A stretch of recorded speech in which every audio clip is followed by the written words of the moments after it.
Hey guys, welcome back to Private Label Project X, where we're taking you on a journey with us to find private label product opportunities, teaching you along the way so that you can build your own business using these same simple methods.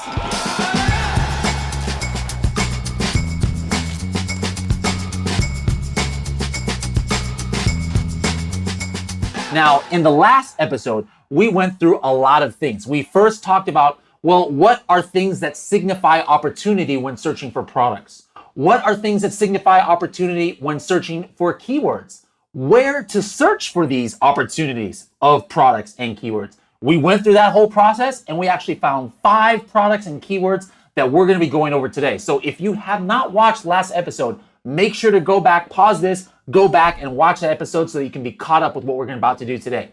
Which is what, Tim? What are we going to do today? So in this episode, we're going to start validating the keywords and product ideas that we came up with in the last episode. We're going to use on Amazon sources to validate. We're going to use off Amazon sources to validate. We're going to go deep into maybe some stuff that I'm fairly certain most of our viewers have never seen before, ways to potentially check if the product is saturated, even if it's not saturated on Amazon yet. And we're going to dive deep into different data points and kind of information that we can gather to find out, hey, are people really looking for these things? Is this a hot item? And is this something we should launch ourselves? So it's going to be an extremely exciting episode. A lot of real high class value. And again, some really unique tactics and methods that I'm almost certain most of our viewers have never heard of or seen before. All right, everybody, let's get started. My name is Bradley Sutton from Helium 10, and this is Tim Jordan from the Private Label Legion. Now, if you're more of a visual learner, you want to have a written review of kind of what we're going to go over today, make sure to go to helium10.com/X3. All right, guys, we like to start off these episodes with a question for you. What's today's question, Tim? Let's find out where everybody's from. We hope that this content and this valuable information that we're providing is going to be heard worldwide, because no matter where you're at in this world, you can start a successful business on Amazon. We'd like to know where you're from. Load up in the comments below what country you're from, what state you're from, what city you're from. We probably shouldn't ask for planets. What address you're from? No, you don't have to give us your address. But in addition to that, don't just say where you're from, but I'm just curious, like what brought you to this journey with us? What brought you to Project X? What made you interested in selling on Amazon? Love to hear your comments below, all right?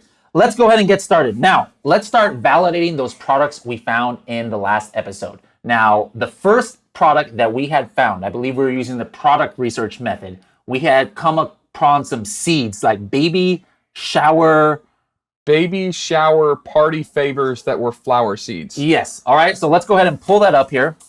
Let's see. Here it is right here. Now, the first thing is, as we just saw, we're not exactly sure what the keyword necessarily is on this. What keywords are driving their sales? I believe the search that we had done, we know that they're selling like at least $5,000 a month estimated. Actually, let's take a look right here. I'm on the product page right here. I'm going to use the Helium 10 Chrome extension to just take a look at this. All right, so the last 30 days, they're selling estimated about $4,000 per month. So my question obviously is, if I know they're selling about that much, is what keywords might be driving those sales, right? Because remember, we don't want to just focus on the product itself.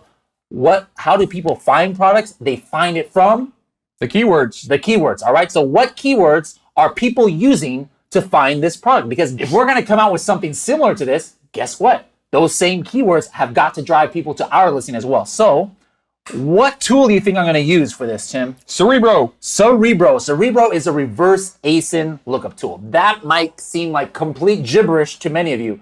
Tim, can you explain what reverse ASIN kind of means? Yeah, so every single listing on Amazon has an ASIN number, ASIN, which is Amazon specific inventory number, something like that. I have no idea. I don't know. All I know is every listing has one.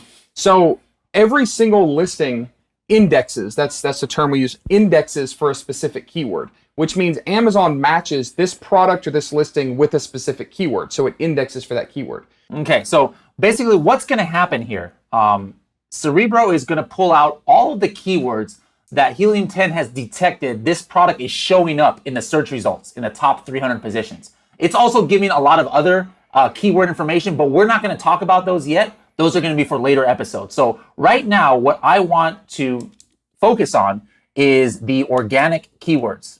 Okay, what does that mean? This is saying that we have detected over 400 keywords that this product is showing up for in the top 300. But again, what are we trying to find? We're trying to find what are maybe the main keywords that are driving sales to this product. All right. So how do you think I'm going to narrow it down? Let's take it a step back. Tim, you talked last episode about buying something for a GoPro or something like that, right? Now, did you actually buy one that day that you were searching for? I did, yeah. Okay, what page was it on? It's probably on page 1. Page 1. Yeah, I'm sure it was. Normally, you probably buy things on page. If I don't find something on page 1, the first page of my search, I'm either searching for something else or I give up. All right. So just because there's listings on 6, 7, 8 pages, really, we know that if something's on page 6 or 7 or 8, it's probably not driving sales. So I'm going to narrow down this 458 words here by using this filter here called organic rank. So basically, I'm telling Helium 10, all right, there's 458 words that it's ranking for, but show me where they're like on the top half of page 1, like 1 in 15. You think that's a fair number? Yeah. 1 in 15. All right. And I'm also going to say, hey, maybe there's something that's being searched for 20 times a month estimated, like 1 time a day. That's probably not a keyword that's bringing them a lot of sales, right? So what kind, 30 searches is probably not going to bring much traffic potentially right now because remember, we're talking about a product that's already getting sales. All right. So if it's only being searched for 20, 30 times a month, that's probably not where it's getting the majority of its $5,000 of sales. So what kind of minimum do you think I should put in here? Somewhere around 300. I think that's maybe 10 searches a day. Yeah, let's throw that in there. All right. Now, we had said here 458 keywords. Let's see what that narrows it down. 16 keywords. Let's take a look here. All right. Baby shower favors. Take a look at this keyword right here. Baby shower favors. It is searched for an estimated 30,000 times almost a month. So what does your computer like mine say that's a day? 100? 10? I don't know.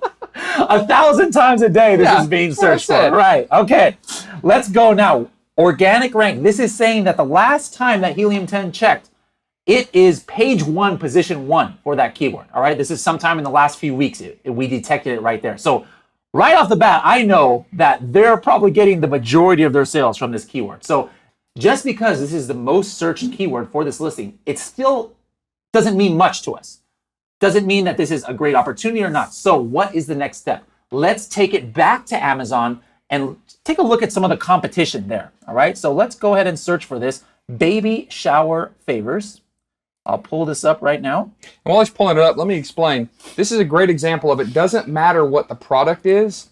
It matters what the keywords are, right? So even if we have the greatest product in the world, we still have to compete with relevant keywords. So people probably, and we can look this up, aren't searching shower seed packet, which is in the title. People are searching for baby shower favors. So now we need to check the competitive level of that keyword, not the competitive level of that exact product. Okay, so here we are. It still is, remember Cerebro said it was page 1, position 1 sometime in the last couple of weeks, but it still is page 1, position 1. It's actually Amazon's choice. So let me explain this. What we're talking about, position. Yes. See these circles right here that say sponsored?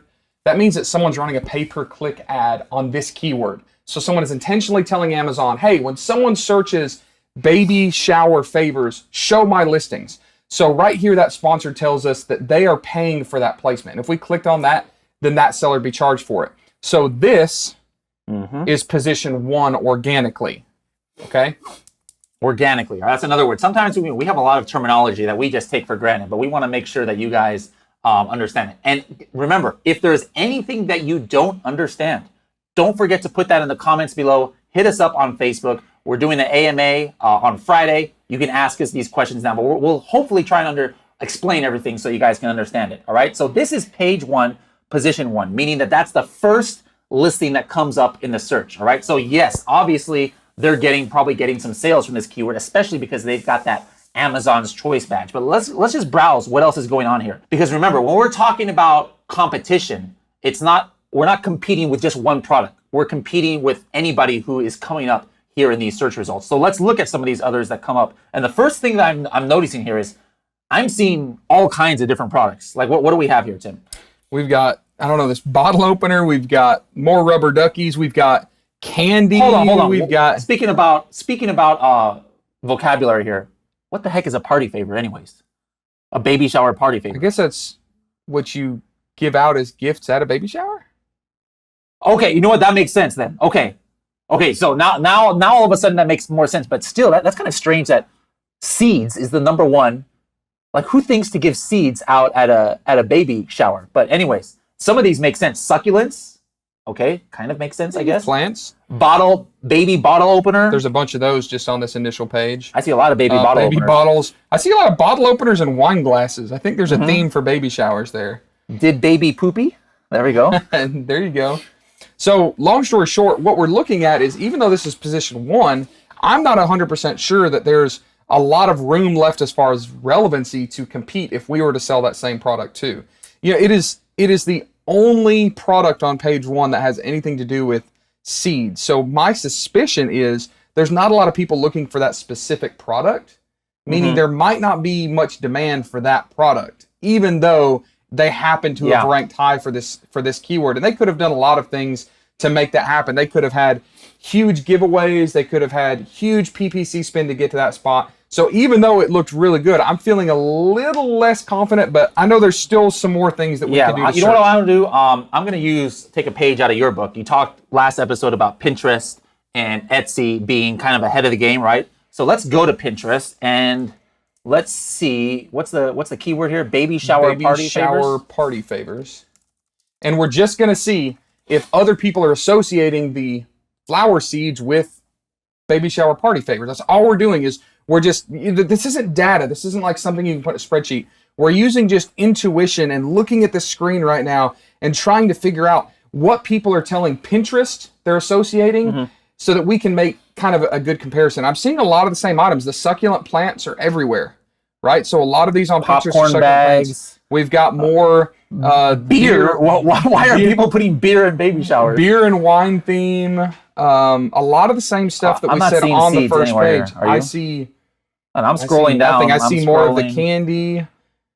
I see nothing about. So like again, I'm not feeling as confident as I was the last time we did this, or when we filmed the last episode, when it looked like a pretty good opportunity, because I'm not seeing any indications that there's some kind of trend where people like to get seeds at baby showers. Again, we're not saying it's a good idea. We're not saying it's a bad idea. Yeah. There's a lot of ways to win in this game. We're just trying to show you ways in which we can validate on and off Amazon to give us just a good idea. And I think this really does give a good example that shows, even though that product was position 1 on Amazon, it looks like in the big scheme of things, people really aren't associating those two products together. I still want to. Yeah, let's check. I don't want to give up hope. Let's look at. All right, so here we are on Etsy. Let's do that same search: baby shower party favors, and what is trending on Etsy.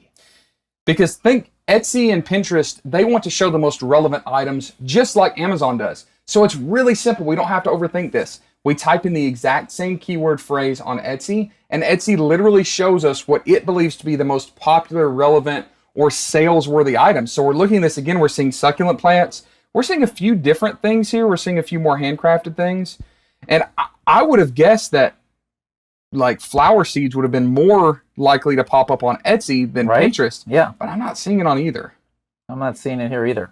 I thought this is trail mix though. That's not seeds. No, trail mix. So at this point, like if I had more time, I might do a deeper dive and really try and investigate, like maybe look on Google or Instagram or Facebook and see, did this company do like some kind of promotion or something that got them to be the top selling baby shower party favors? Because again, Amazon is about demand, all right? So I don't see a big demand specifically for seeds that are supposed to be party favors on baby showers. So at this, I don't know about you. Let me know what you think, Tim. Yeah, I'm not 100% out.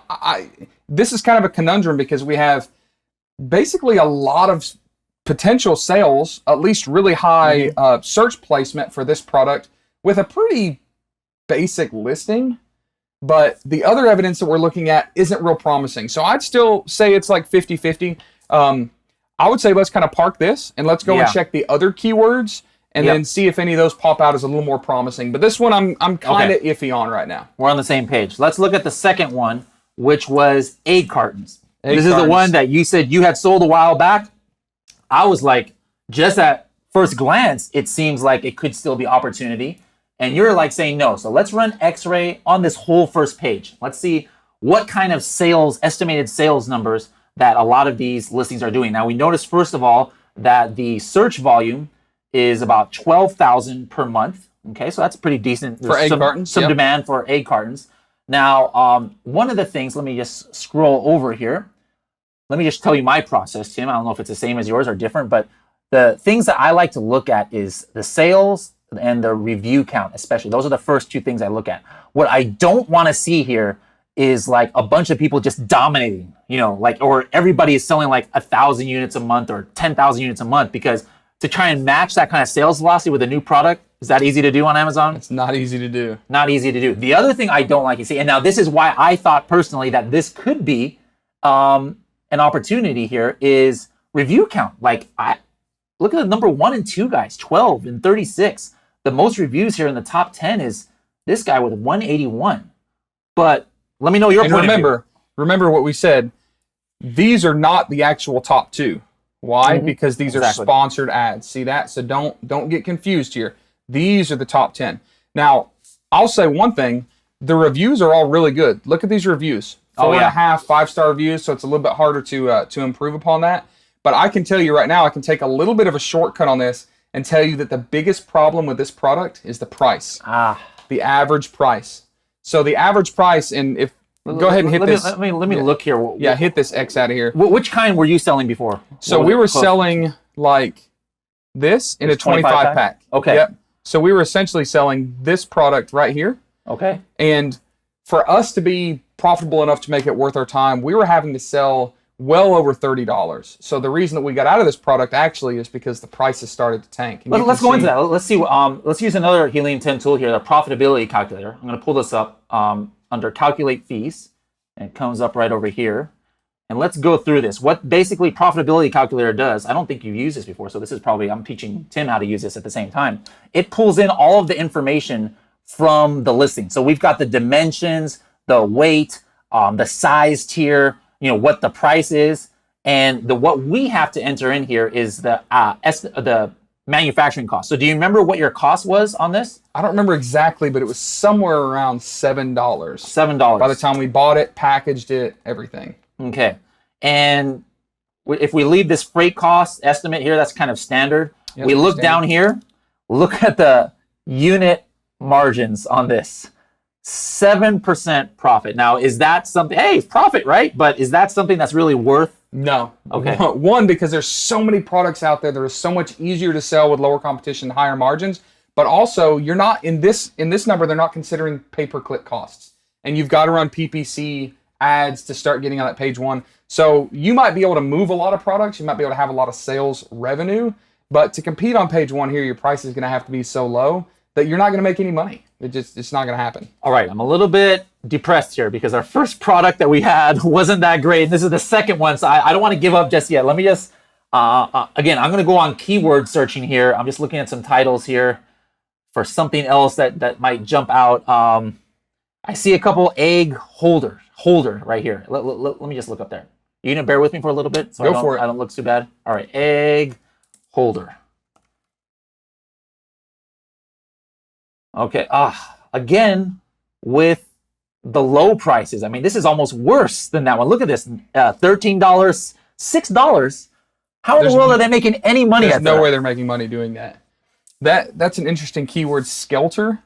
It's that spiral thing that holds the eggs. That's kind of interesting. But keep scrolling down because a lot of these still look like very similar type products. And what the heck is this? That is a pare? I don't even know what that is. All right, this is getting me on my nerves here. I'm gonna get off of Amazon. Let's go back to Pinterest. So we were on Etsy here. Let me go back to Pinterest. Let's look up egg holder here, and please, can I find something? What we might be able to do is find that there's a demand for these egg items. We just don't have the right product yet. Oh my God. Yo. Well, look at the difference. That's baby shower. Look at the difference between egg holder on Amazon. So hold on, let me just do a quick scan through here. So we type egg holder in Amazon, and this is what Amazon is offering to people. And it's all these plastic metal items, right? But go back over there to Pinterest. Literally, remember, Pinterest is way ahead of Amazon. Pinterest is where people sit on their phone and click the things that they like. So Pinterest is literally telling us what people like. And the very top results of egg holder on Pinterest are nothing like what we've seen on I don't Amazon. even see one. Is there one plastic one? There's like maybe this one is plastic, but what you know what I am seeing? I'm seeing wooden egg holders everywhere here on the top. Look at this. That's dominating. ridiculous. I didn't see one on Amazon. Look, people are even do-it-yourself ones down here on the right. Do it yourself. Let's scroll down. Still, I see wooden ones all over the place. So, you know, you're the Pinterest expert here, but if I'm interpreting your original instruction about this is Pinterest is ahead of the game. So maybe this means that people who are searching for egg holders are actually looking for wooden ones now, maybe, or that's trending. Yeah, so we've seen this, and Pinterest has told us exactly what people like. Like, people are literally telling us, based on search placement, that people like these wooden trays. Let's bump over to Etsy and literally type in the same keyword egg holder and see what Etsy tells us. All right, so Etsy, say, let's go here, and egg holder. There it is. So we've got some of the plastic ones, but on page one, within the first 15 or 20 listings, the exact same. Half of them are wooden. Yeah, almost the wooden, on here. the on wooden Etsy. theme. Wow. All right. So with this knowledge, now let's go back to Amazon. What's the next step here? I think that we should type egg tray. Egg tray? And let's see what egg tray says. So what I'd like to do, let's just scroll through here and just confirm that with multiple keywords, whether it's egg holder or egg tray, we're basically looking at the same thing, right? Yeah, it's almost the same. So what I'd be curious about is maybe what the plastic. Oh, hey, there we go. And that one doesn't look nearly as nice as the ones on Pinterest, but only 2 reviews. They're running out of stock, it looks like, and the price is much higher than the plastic. Those $10 ones, right? Yeah, much, much higher. So my suspicion is that there is some demand for this. So one thing that we need to do is we need to make sure that people are searching for these keywords, right? Yeah. So let's go over to Magnet, right? Helium 10 tool Magnet, and let's type in egg tray and egg holder and just make sure that, you know, we're not crazy, that people are actually looking for those keywords on Amazon, and then maybe we can make a connection through the Pinterest and Etsy results and determine, hey, if all we do is offer this different option, like, people should buy this, right? Mm-hmm. So Magnet is a different tool from Helium 10. It's different than Cerebro. With Cerebro, if you remember, we put in an ASIN or an Amazon product, and we got a list of keywords. Here in Magnet, I'm entering a keyword, in this case, egg holder, and what I'm trying to see is some potentially relevant keywords to egg holder. So what I'm going to do is I'm just going to search for some higher, search terms, maybe at least 400 search terms, and I'm looking for the organic. Again, I'm looking for what the other good sellers of egg holder are kind of ranking high for on Amazon, because those could potentially be some keywords here. And one thing that we have to remember is you don't just sell a product on one keyword, okay? So when we're looking at search volume, we're not looking for a magic number. I know there's people out there that teach, only sell products with 10,000 searches or more a month on one keyword. I hate that, because everybody else is doing that. It becomes super competitive. And we can take keywords like egg holder for refrigerator, and just add those two, and we're at what? We're almost at 10,000 just in those. Egg container, a lot of egg containers, chicken decor, that's interesting. So between several keywords, I like to come up with 5 keywords that are, able to carry a large volume of the searches, and add those together to a search volume. And I'm just looking right here, we're looking at a lot of search volume based on just these 5 keywords, right? These 5 or 6 that we picked. So there's a whole lot of opportunity that I'm seeing here for those keywords. Now, most people that teach mainstream private label are going to say, whoa, Tim Bradley, wait. Nobody's selling wooden egg trays, right? They're not on there. So how do we check sales revenue? To be honest, I don't care about sales revenue, because if I'm looking at sales revenue, I'm only looking at products that other people are selling. Remember, we want to be ahead of everybody. So there's search volume, a substantial amount of search volume for the keywords that we would try to rank on for this product. And we know that other people like this different variation. So I got to tell you, the cardboard pulp egg cartons, garbage. Yeah. But we got saved here. But we got saved. And that happens all the time. I call it running down rabbit trails. Yeah. Don't get discouraged. When you're looking at one product and it's saturated, keep going, keep going, keep going. If you stop and you start eliminating all these potential product ideas just on surface value, you're going to miss a lot of these deeply hidden product opportunities. If we had just stopped on these egg cartons like I wanted to, because I know they're not a good product to sell, we wouldn't have potentially found this one. So I'm going to say that this is still on our list, and we'll come back later and we'll identify some more keywords, whether it's egg holder or egg tray. I think any of them would work. But just for the validation purpose of this, I think this is so far a pretty good looking one. And remember, we didn't see wooden egg trays on Amazon. So again, what Tim was saying before, the traditional way is like, oh shoot, this is not going to have high demand because nobody is buying wooden egg trays. It's not on page 1 of any of these keywords. But again, we are going next level. Pinterest, Etsy, it's ahead of the game on Amazon. We're not just guessing that maybe there's going to be a trend of a demand for wooden egg trays. We have that validated when we went to Pinterest and Etsy. So now we literally could potentially be the first one to start showing up on the first page of egg holder and egg tray of wooden. And guess what? What people's mind is, they obviously maybe are searching for a wooden one, but they just end up having to buy these plastic ones because they don't see it available. Or they didn't know the wooden ones existed. And as soon as we show it to them, when we can run a PPC campaign to put it on page 1 until it starts ranking, and then theoretically, as long as people want it, they're going to buy it. And we've got no competition for that exact same product. Cool. I'm pumped. Let's go to the next one. All right. My favorite one from last episode. This is the one with huge search volume. This is the burrito blanket. Burrito blanket. Here we go. All right. Yep. There it is right there. Someone was walking by earlier and saw through the glass and they said, what are you guys shopping for food on Amazon for? Yeah, there's some tortillas right here. Let's go ahead and run X-ray on this page. I just want to kind of see what kind of numbers these guys are doing.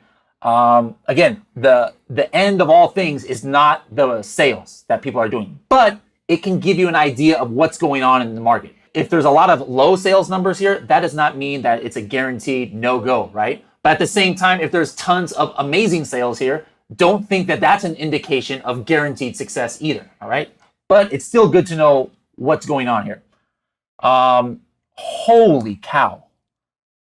That's crazy. Look, that's the search one, but look at this. Are you looking at what I'm looking at right here, Tim? Look at these estimated monthly sales numbers here. These guys are selling $250,000 a month of burrito blankets. Now, we talked about the sales not being the end of all things, but I'm going to tell you right now, this is red flag number 1 for me. Why? When I just see like 1, 2, or 3 guys selling something completely way different than the rest, what about you? Like, that gives me the heebie-jeebies. Yeah, and I'll say this. It means that it's going to be hard to compete with them because they've got a ton of sales volume. So they're probably getting better pricing from the factory than I could for a smaller order. It's going to be really hard to usurp them for that like number 1, number 2, number 3 paid position. But holy cow, that's a lot of sales. Now, I'll say this, and I'm not saying whether this is right or wrong yet, but there are a lot of schools of thought, like in mainstream private label practices, that say, hey, if there's that many sales, we can take our share. So even if we're number 7 and we're only doing 1/10 of the sales of the top 2, maybe we just have a little bit better pictures, which is funny because all these pictures are the same. That was literally what I was about to say. Optimize just a little bit better. Maybe we can capture some of that. And I've seen people have success. I've seen people successfully sell products with those methods. However, we need to be extremely careful because these numbers are exciting. There's probably a lot of people seeing these data. Look, valuation result 10 of 10 on this listing. Mm-hmm.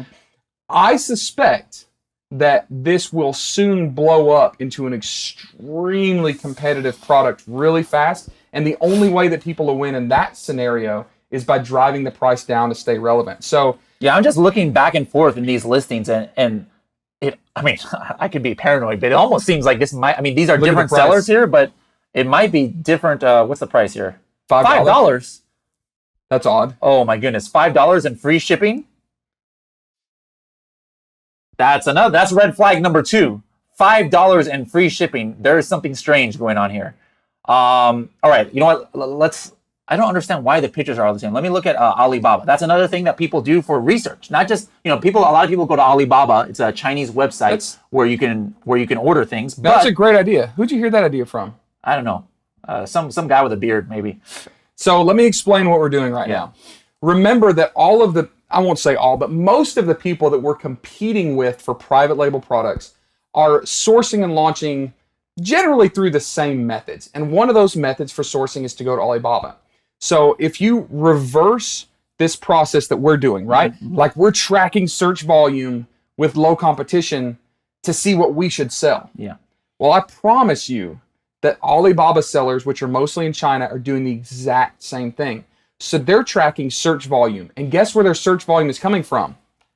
Guys like us, right? So theoretically, when we look this up, what we can do is see a correlation of potential saturation coming towards Amazon based on how many people are searching for it on Alibaba, right? Are you following me? I hope so. If not, post some questions here.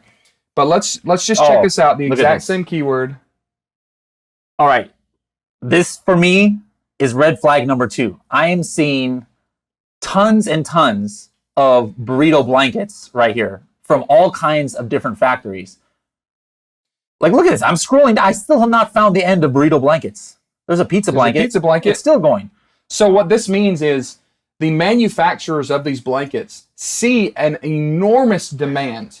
And if that demand, look at this. If that demand is showing up here, it probably means that there's a lot of other private label sellers looking at this product right now, which has spiked the demand on Alibaba, which means more people have put up listings. So because there's so many people with so many listings and people are already Amazon hot sell. That's another red flag for me. This is one of those things where when we add this to the fact that there's such high sales volume, which would be hard to compete with, but also remember there's a lot of other people that are tracking data along with us.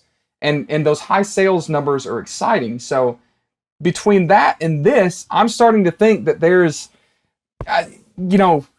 can't see in the future, but I suspect that in 6 or 7 months from now, there's going to be 100 listings of burrito blankets on Amazon, and the price will have tanked, and it will be a completely dead, saturated product. Yeah, so there's a lot of red flags. What were some of these red flags where there's just 3 huge sellers just dominating? And actually, that in itself sometimes should give you pause. There's been a lot of news stories come out about what's called, I'm actually not wearing a hat today. Usually I am wearing a black hat, but black hat in Amazon terminology, it refers to people who are doing nefarious things to attack other sellers. Malicious. Like, what are some of these things that you've heard of people doing to other sellers? Negative review campaigns, counterfeit campaigns. Yeah, counterfeit campaigns. People going in and messing up your listing to make it get de-indexed. There's a lot of stuff going on, and listings based on keywords with extremely high volume are more likely to be attacked by those black hat malicious methods. So, I like to fly under the radar just a little bit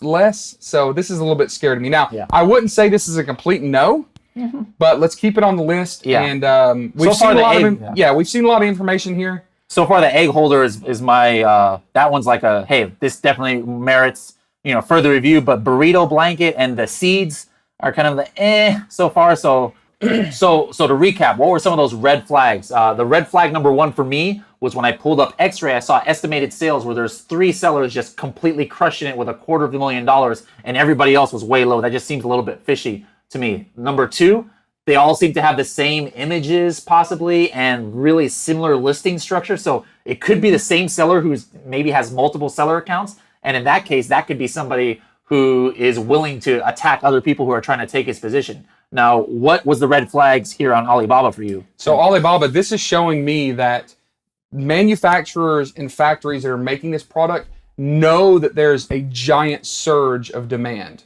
right? And if there's a giant surge of demand for the manufacturers, there's probably going to be a lot more sellers.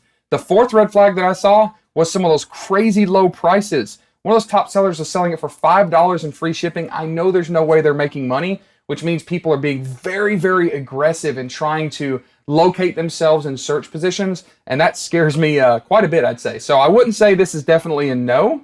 I think that the egg tray was a little bit more clear, like there's some opportunity there. But just based on search volume, because so many people are searching for this blanket and there's not many results, let's go ahead and keep it on the list. Okay. So I guess let's go to the next one. Number 4. Number 4. So this is the weird one. This is the one that we started off with, the whole sugar skull concept, right? And then as we're cruising around a little bit before, we found these coffin bookshelves. And can I steal your mouse? Sure. Or my mouse or the pen? Both. Thank you, sir. All right. So we start looking around at these coffin shelves. If we type in coffin bookshelf, one thing that I like to look at is relevancy on page 1. Okay. So if I type in coffin bookshelf, remember, these are sponsored ads. So we start here and go this way. So we see one coffin shelf. The number 2 position is not a coffin bookshelf. Number 3 is some sort of prop. Number 4, not a coffin bookshelf, right? So my point is we're cruising through here and looking at all of these different search results. A lot of these are not relevant. Now they might be somewhat similarly themed, like this is a coffin, this is a coffin, this is a bookshelf, this is an end table. This is neither a coffin or a shelf. So what's that mean? We've talked a lot about page placement, and sometimes it's hard to get to position 1 or position 2. But these people are accidentally getting onto position 1 or position 2 for coffin bookshelf, and they're not even selling coffin bookshelves. So what I'd like to do... Teacher, yes, I found something I think you missed. That is another reason.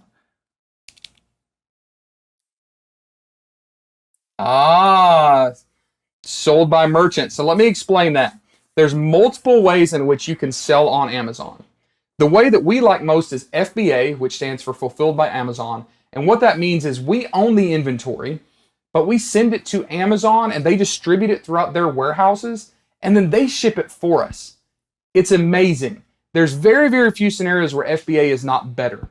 They get better shipping rates than us. They handle all the customer service. They handle everything. It helps put your business on autopilot. But there are some people who still like to warehouse their inventory. Now, these might be individuals who are selling on multiple online websites and they need to control their inventory so they can ship out as sales come in, or they have brick and mortar stores and they like to sell, their products in their brick and mortar store and maybe ship some to Amazon customers if they buy. So those are the merchant fulfilled customers. Now, what that means is that they are less likely to make sales because we know that Amazon customers like FBA orders, which most customers know as Prime. Yes. Prime, the free 2-day shipping, right? Shipping. So that's why we don't see any of these listings as Prime, right? Well, I guess these two are. And they're not even the kind of product that we were looking at. Same kind of product. So what this tells me is more opportunity, because even if we sold this exact same product, right? This exact same product, and obviously we'd figure out why they have 2 stars and we'd fix that. If we sold the exact same product, we would rank higher than they would because Amazon gives preference to FBA sold inventory, right? So that's just one more little thing that, thank you, Bradley, for noticing that gives us an opportunity to beat these people at their own game and rank on page 1, I would say almost instantly on this. Let me show you what I do. Again, I'm not necessarily the main avatar of a custom or a typical Amazon buyer. The very first thing that I do whenever I search something on Amazon is I do this. Let me zoom in here so everybody can see. I hit this button right here. All I want to see is the Prime items. Now, if this was me and I was searching for this, I hit that button first before I even start looking. Guess what? I don't see any of those coffin bookshelves anymore. So there's a lot of customers who are like me out there. They instantly would not have found that product maybe that they were looking for because there's no Prime offers. So let's go back and do this. Let's check Pinterest and let's refresh you on how we found this. We found this with Gothic Decor, if I remember correctly. And we typed Gothic Decor. We saw all of these coffin bookshelves. And some of these on here are larger. Some of these are smaller. Some of these are not even bookshelves. They're just like tchotchke shelves. But there's a lot of the similar products and similar themes here. So when we were looking up Gothic Decor on Pinterest, we were finding a lot of stuff. This is pretty generic phrase, but we see a lot of these coffin shelf type items, which led us to that idea of a coffin shelf. But there's a discrepancy here. On Amazon, we were looking at coffin shelf, and here on Pinterest, we're looking at Gothic decor. So what I'd like to do is go back to Amazon, and let's look up Gothic decor. Because my suspicion is that the keyword volume for coffin bookshelf is a little bit lower, but I bet Gothic decor is pretty high. So as we're looking through this, I'm seeing a little bit of the same scenario that we saw last time, which is a lot of really irrelevant stuff. I mean, candles, people running sponsored ad for candles. I see a lot of merchant fulfilled inventory, right? Mm-hmm. Some of this down here is merchant fulfilled. And that's kind of giving me an indicator that there are probably a lot of different keywords that we could sell this on. So we would rank for additional keywords than just coffin shelf, right? Yeah. So why don't you drive for a second and let's go over to Magnet and let's find some potential keywords and see what kind of search volume there is. Because obviously, you know, we know that there's very little competition for that because they're all merchant fulfilled. The prices seems to be really high, but let's make sure that there's some search volume. And this is going to be a scenario we might have to get a little bit creative because even if coffin shelf doesn't have huge volume, we can stack up other keywords that are relevant to create a larger list of search volume. So let's just type coffin shelf, see what happens.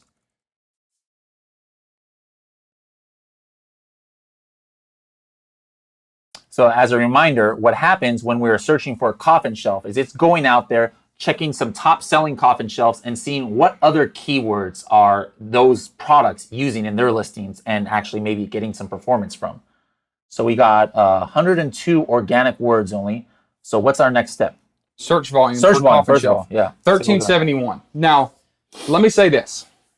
There are a lot of people in mainstream private label that would say that there are certain search volume numbers that are too low. I disagree, okay?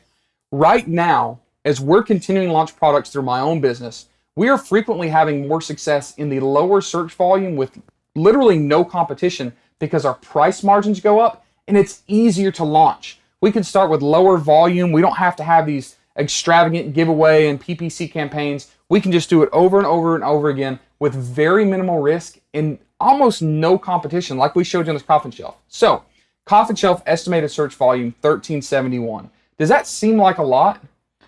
Usually it wouldn't. However, I've got to say that if you're going to search for a keyword like coffin shelf, you've probably got a lot of buyer intent. Like if you search for something Gothic decor, you know, Amazon is like what, the second biggest search engine next to Google or something like that, or even more than Google. So sometimes there's people who search for words just to kind of like we were kind of using Pinterest, right? You know, we're just trying to get ideas and stuff. So like if I enter Gothic decor, I might be just trying to get ideas. But if I'm searching for coffin shelf, in my opinion, there's a lot of people who are going to buy a product off of that search. Gothic decor, more kind of like window shoppers maybe, but what do you think?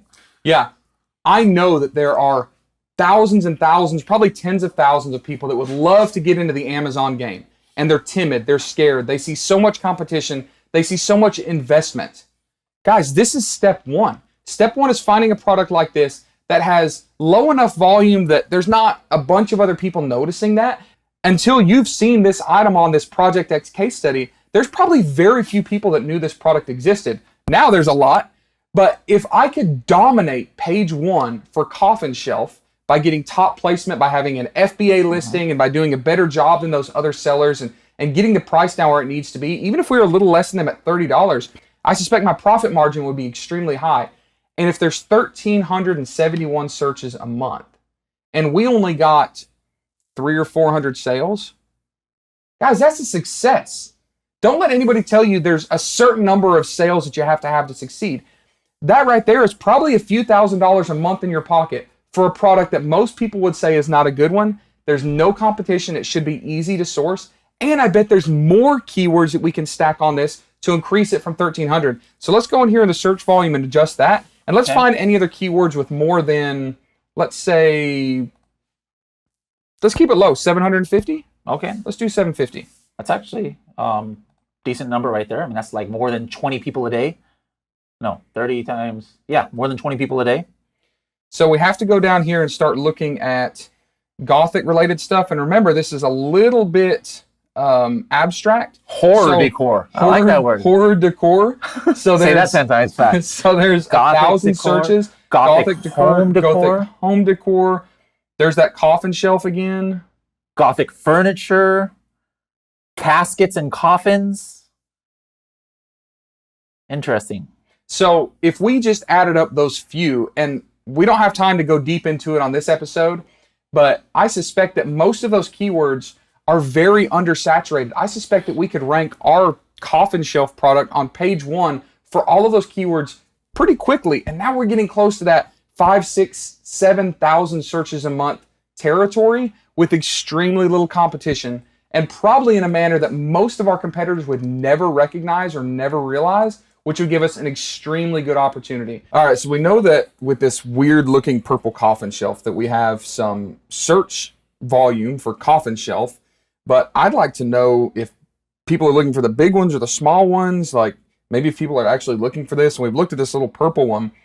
There's no way that purple is the best color for a coffin shelf. I mean, that's got to be like a hipster Gothic person. Or something. Let's pull up all the different versions of the coffin shelf and maybe see which color has more reviews, maybe, to see which color is more popular. Now, first, let me just see what they have in stock. Let's just take a look at their... I'm going to take a look at their storefront. So, by the way, for those of you who don't know how to look at the storefront of other sellers, what you do is you go here to the bottom right, and then you hit who all the sellers are, and then you click on right here their seller information, and then that'll take you to this page. By the way, this is also a cool way to do product research. Sometimes you might follow some, what did you call them, rabbit trails? Rabbit trails, like just from somebody's storefront. All right, so let me look up in their store, coffin shelf. Okay, I see okay. Answer me this. When I think Gothic, when I think coffin, what color do you think I'm thinking of? Black. Black. I don't even see a black one here. So it could be that they're out of stock or something. So actually there's a way to find this in Black Box. Let's go to Black Box. And the cool thing about Black Box, and sometimes it's cool to search for products on Black Box, in addition to product research, is because we're showing you products that have been selling. Maybe they were suspended before, or maybe they're just out of stock or something. So this is going to allow us to look for this. I'm going to go in advanced filters. What was the name of that brand again? Sourpuss. Sourpuss. Coffin? Coffin label. Coffine. We'll put coffin. And this might be enough to go on. Boom. Whoa.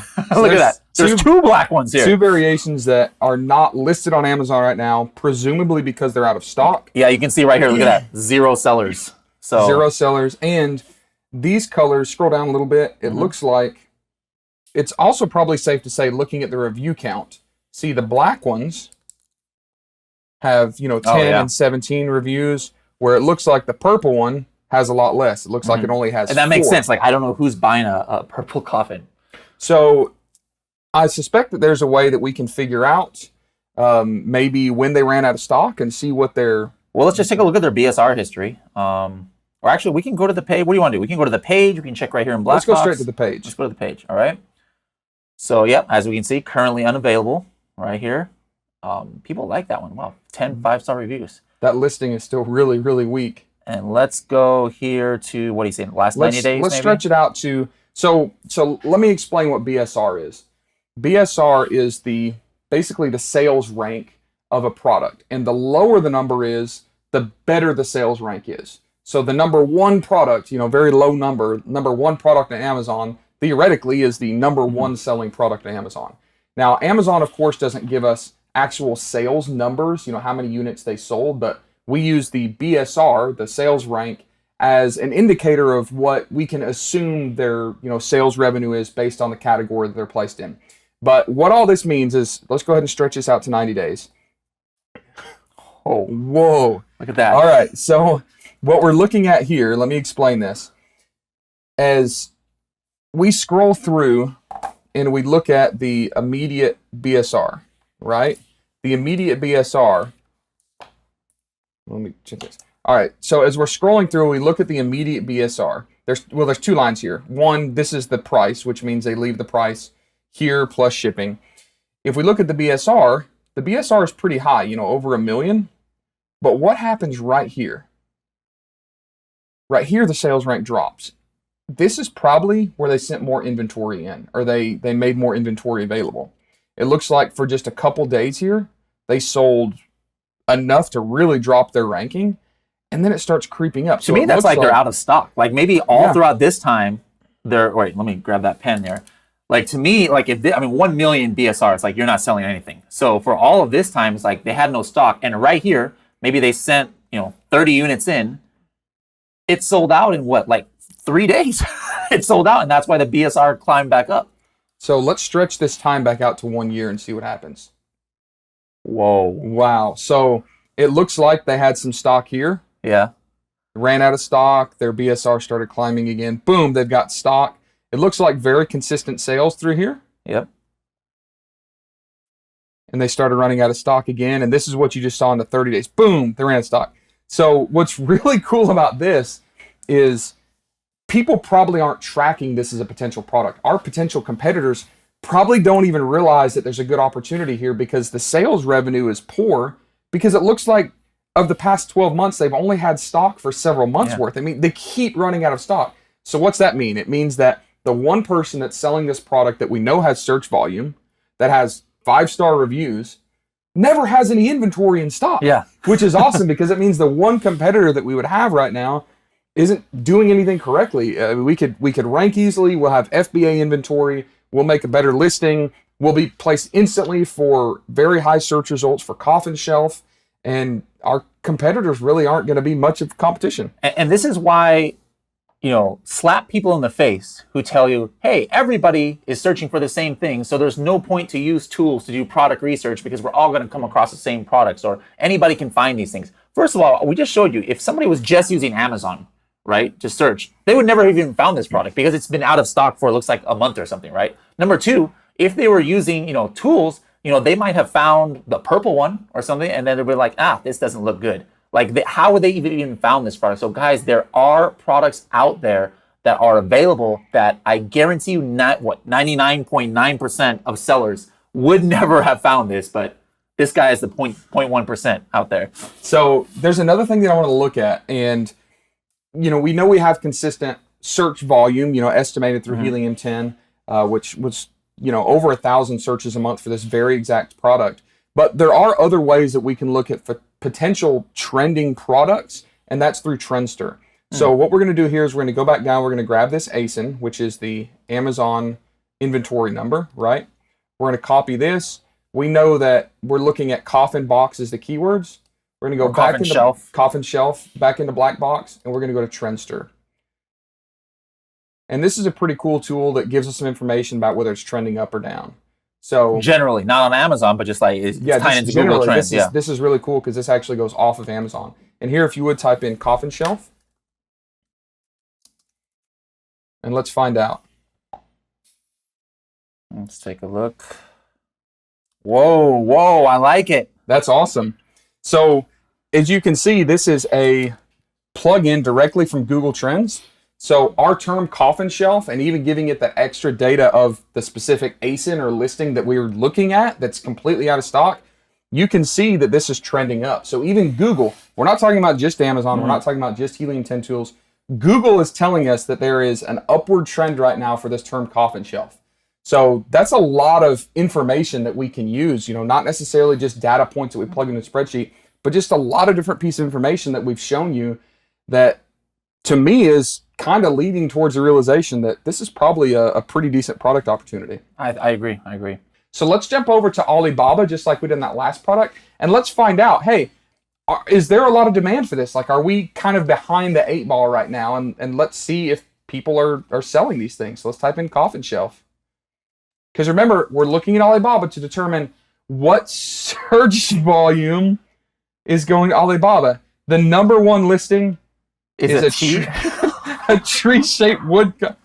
Do you guys see the difference, though, between that last one we did, the burrito blanket, and this one? I mean, the burrito blanket was completely filled with the same exact thing, and people saying, hot Amazon. I'm seeing, a cadaver shelf. A cadaver shelf. That's interesting. So what this is telling me is that there are so few people that are private label sellers or just sellers in general that are going to Alibaba searching for Coffin Shelf, that the manufacturers on Alibaba have no clue. They have no clue that this is a potentially good product. What does that mean for us? Low competition. This is exactly what we've been talking about. Success in a private label product is not determined by a certain number of sales revenue or a certain number of searches or a certain number of units sold. Success on Amazon is determined by your profitability. How much money can you make per sale?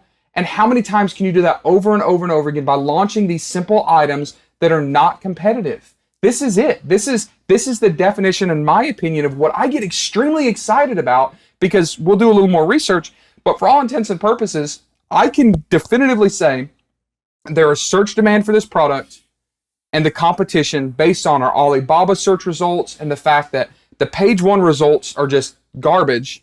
The competition is extremely low. Yeah. I think that this is one of the top on our list for sure. All right, so we got 2 good ones, 2 ones so far. So I hope you guys can see the process though. In all of these 4 ones that we've done so far, we haven't even done the same process in each one. So it's the same thing that we talked about before. So many times people try and tell you, this is the only way to do things. This is what success means. This is this is that. Guys, no, all right? There's all kinds of different ways to validate. There's different ways to find products. There's different ways to look for opportunity. And we've gone over some of those ways right here. And I hope you guys at least can take that from this, is like, don't let people tell you that there's only one way to skin a cat, even though I can only think of one way to skin a cat, so I don't know where that phrase comes from. So let me ask this. If any of you have a different method or different way that you use to find ideas, can you put that in the comments below? Because I'd love to see this. What we're going to prove by you answering these questions is that there are thousands and thousands of ways of doing this. We just want to show you kind of the process, not necessarily the direct methods, because there's a lot of different methods, but just the process of using all of the information that we have, not just the data, not just the numbers, not just an Excel pivot table, but all of these different data points to make an informed decision, maybe based on a little bit of creativity, to figure out which keywords have potential and which don't. All right, so that was our 4th product. Now we have one more, right? 4th keyword. What was that? Yes. So the 5th keyword that we had were those hatchets that we found in China. So let's go back and do some kind of further analyzation. Was that a good word? Okay. Right. So hatchet. See a lot of plastic. So right here, we're already looking at page 1 and editorial recommendations. I don't know 100% what that is, but basically Amazon is telling us just on page 1, they're showing us a similar product. So we've got one here. We've got one here. Let's go ahead and just go into this listing right here, Bradley, and let's kind of learn more about that product. And it's interesting that it's look, there's another one. I can't see the ASIN here on that one. There it is right there. There it is right there. So, all right, what's another thing that you notice right here? We're on page 1 of Hatchet, and we know that search volume for Hatchet is very high. We've already checked that. Yeah. We're on page 1 for Hatchet, and what do you notice about that listing that's very interesting? That is a non-TOS compliant main image because it's not full white background. Correct. So Amazon, for the #1 picture spot, requires us to have this white background, which you see in all these other listings. These are all terms of service compliant and look good. But this one, on page 1, for an extremely competitive keyword, hatchet, is not even terms of service compliant. And Amazon enforces these rules and these terms of service by suppressing, your listing search results. So if we're on page 1 with a non-TOS compliant image, that tells me that there's probably a lot of people buying this product. So if it's all right with you, Bradley, let's click into that listing and let's check it out a little bit. I'm not familiar with that brand, but look, some of their other listing images look like they are terms of service compliant. Yeah, I don't know why they would do that. Weird. That's so weird. It's not rookie mistake. Yeah, rookie mistake. It's not very well optimized. So let's check Cerebro and let's see what keywords this is indexing on, and because we don't want to call this thing a hatchet because hatchet's competitive. So we need to find a different keyword that we can attach to this very specific style of axe so that we can rank for that, and we know what to call it, and we know how to optimize our listings. And of course, we need to do research to even validate this as a potential product idea. All right, we've got, let's see, 245 organic keywords. I want to narrow that down, so I think I'm going to put in here organic rank. Let's see what they're on, like page 1 for, or page 1 or 2. So organic rank 1 to 50. Let's look at words, maybe search for, what do you say?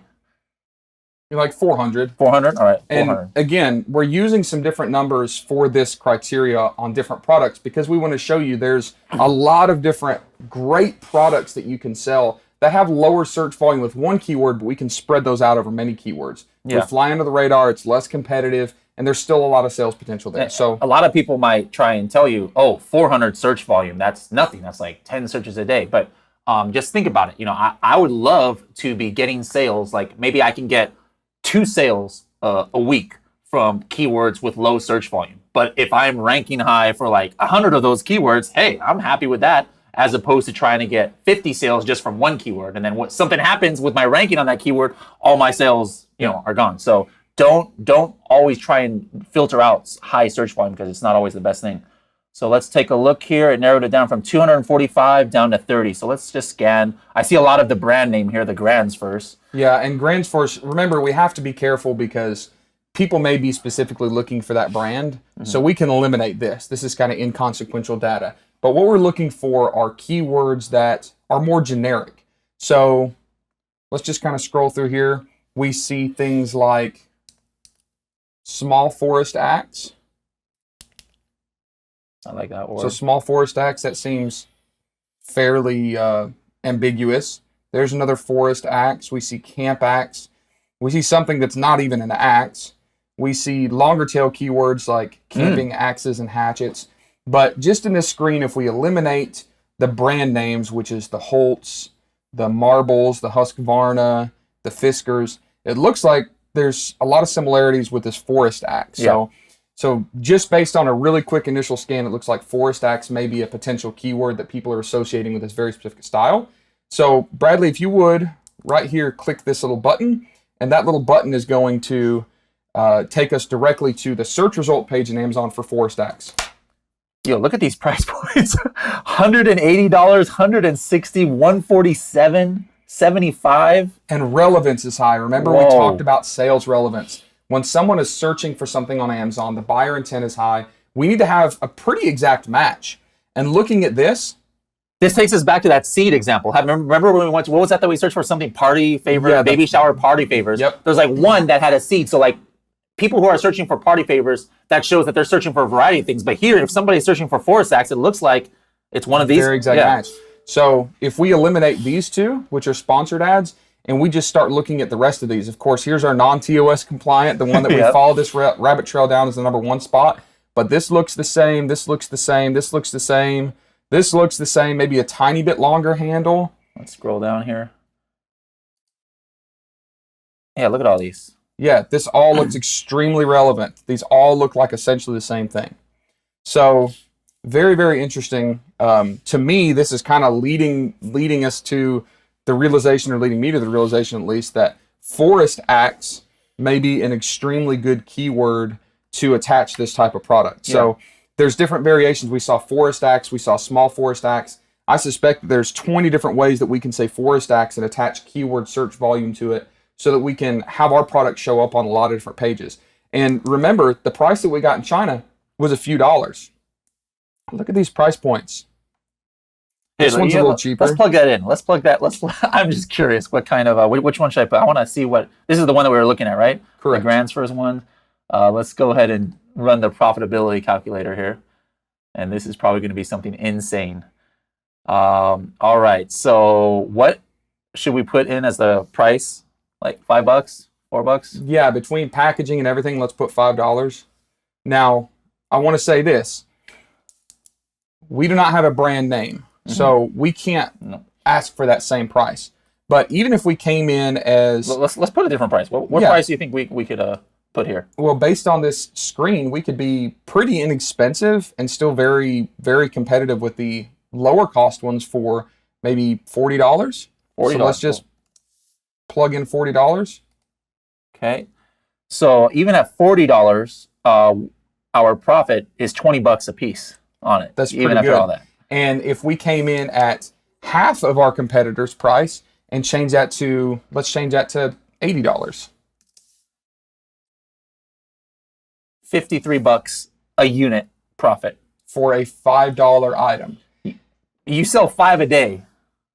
That's how much. That's like what, $250 profit a day on one product just by selling 5. Wow. And this is one of those things where you can play with the pricing. You can drop it down to $40 or even $35 and try to move a lot more volume, or you can keep your price extremely high, you know, at the $80 or $90 price range, and just have really great packaging, really great branding, and probably sell less volume but higher profitability. But you've got so much room to work and play with this and test and experiment because you have enough margin within this product. There's so many products that people I see launching every day that are fighting with, 2 and 3%, margins and ROIs, and they have no room for failure. They have no room to experiment and play. But an item like this, it looks like you have mountains of room to experiment and play with. And then also, you're not going to have a whole lot of competition because with the sales revenue per keyword fairly low, because search volume is fairly low, we can make that assumption. Then we know that most of the mainstream private labelers that we be competing with don't have a clue that this product is a potential opportunity. So I think this is pretty exciting. I think this is definitely something that we would take on to the next step, which is testing. And I want to do the Tim Jordan Pinterest search first, though. Yep. You got me all excited about Pinterest. Now I'm all about Pinterest here. So let's just make sure that there's some kind of trends. Because remember, again, taking us back to that seed, that party favorite seeds, we didn't see that in Pinterest. So what was that keyword? Forest Acts? Yeah, let's type in Forest Acts. Forest 1 or 2 R's? I'm going to go with 1 R. Wow, look at that. So literally this, except for this one, actually forestry axe for firefighting, the rest of these are all the exact same product, which is extremely, extremely, telling to me that people are associating this keyword. So it looks like we're on the right path for keywords. But remember, there's not an exact science to this. There's some creativity. So we know that the term hatchet has a lot more search volume than forest axe. Just for fun, let's type in hatchet, which we know is a very broad and generic phrase, into Pinterest. Okay. And let's see what Pinterest tells us people are interested in for this keyword. I see some. Wow, look at this. I see some. So this is exciting because remember when we typed in hatchet on Amazon, we got all this cheap, inexpensive, look like Walmart type products. Mm-hmm. But here we type in hatchet on Pinterest, and what's it showing us? Yep. Isn't that the exact product? That is the exact same product. So look at this. All of these different products on page 1 on Pinterest look like a very similar product match, which tells me that there may actually be a case for targeting even the term hatchet. We saw that this product on Amazon was on page 1 for hatchet with a non-terms of service compliant image. So all of this is leading me to the idea that there's really, really good evidence to support the fact that this would be a good private label product for us. Cool. So, I think this is a yes for me. This definitely warrants further, going to the next step, I would say. Yeah, so we started with 5 keywords. Yep. And out of those 5 keywords, I think that we probably need to pick probably our top half, so top 3. Yeah. I know it's not an exact science with an odd number like 5, but we need to pick Let's pick 2.5 products. We need to pick, I think, 3 that have the highest chance of success based on all the different parameters we've looked at. What's your number 1? Like out of all the 5, what is this is I feel the strongest about this? That's tough to say because we've got 3 really good ones. Yeah. I love the data that we've got on this axe, and I love this whole probably like trending up theme that I see here. Mm-hmm. But I also like the egg trays. The egg trays. That's mine. I knew I was going to be your favorite. The egg trays, I think, have really good potential for a lot of sales volume because we know that term egg tray had a lot of search volume. But I'm actually digging the coffin box. And I'm digging the coffin box largely because there's so many unknowns. And most of those unknowns, I think, are going to be really promising. What I mean by unknowns is we don't know how many sell because they're consistently out of stock. Yeah. Right?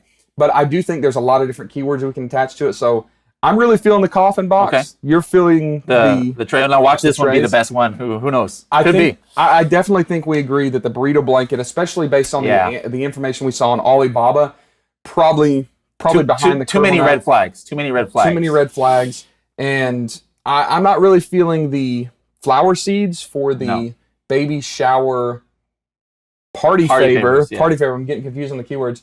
because there's a lot of party favors being sold, but nobody else on Pinterest or any of these other sites, even on Amazon, are associating baby shower party favors with the flower seeds. There's just that one up there, and they could have, artificially gotten that ranked really high. So I'm not feeling it. So I think that the 3 products we need to take to the next step are the coffin shelves, the egg trays, and the forest axe. Do you agree with that? 100% on board. And guys, that's how it's going to be.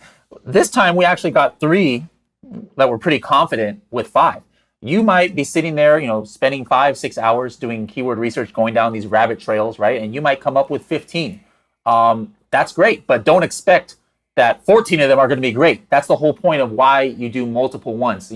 We're kind of limited in this time, so we only were able to pick 5. We found good 3 ones, but it might take 10 products to really, investigate like this just to find one. But take that time. It's actually pretty fun. I don't know about you, but when I start doing product research like this, I'll find out it's like 3 a.m. next thing I know, because it's kind of fun to do this, what we're doing here. So there's one problem with this. What's that?